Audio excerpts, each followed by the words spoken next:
different people ask me how I do a no-till garden. So I just thought I'd show you a few of my methods.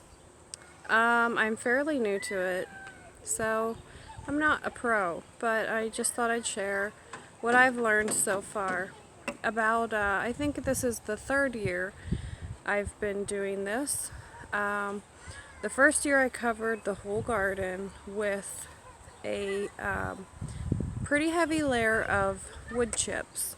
Ideally, you would get wood chips from a tree service that chops the tree limbs and leaves, and you'd have leaves mixed in with the branches, with the bark, with the wood chips. So a lot of this I didn't touch. A lot of people ask me, how do you plant when you have mulch down and you're doing no-till? After it has decomposed for a year or two, it just turns to a softer, it's not a very big deal to just pull your hoe right through the dirt. So I didn't do anything to this row yet. I kind of have like bark mulch down here. It's not bark mulch. It's wood chips. So I do kind of go down through the row, scrape the mulch to the side a little bit, and then without tilling or anything, I just pull my row, and that's how I got these peas planted. Now I did just weed those first 3 rows. I'm working on this one right here, so I have random little weeds coming up here and there. And more so right up against the peas where the dirt was more exposed and not covered with the mulch. So I'm just going to run down through the row. I'm going to take a day to weed here. So this is where I stopped right here. So yeah, just to keep the weeds from the peas are already ahead, but just to keep them from gaining ground on the peas. And if I do it this once, and then I'm going to put a little more of a layer of mulch down to give a little more protection for weeds. And then I shouldn't have to do much. The peas should easily get ahead of the weeds, and I shouldn't really have to pull weeds down here probably for the rest of the year, basically. One thing I really recommend is buying a few good gardening tools.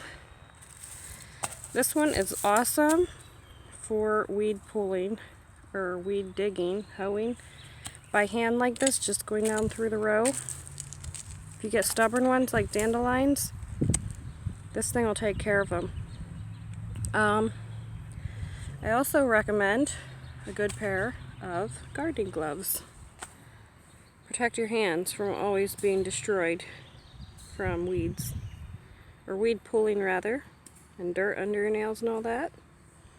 I'm going to show you a few more of my tools in just a minute that I use for no-till gardening.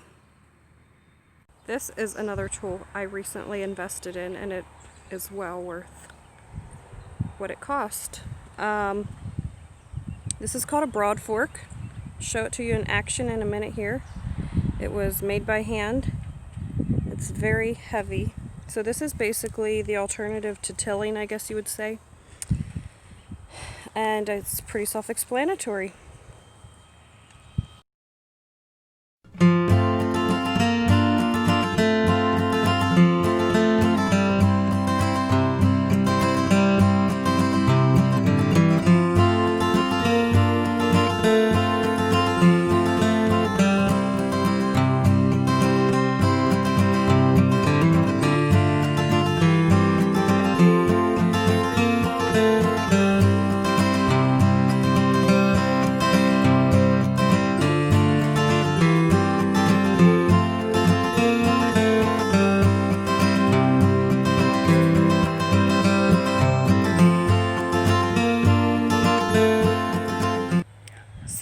here we are. And I got the lower side of the garden here weeded and put another layer of mulch on. I did add, this is like from our compost pile. It was a mixture of horse manure and grass. So I'm hopeful that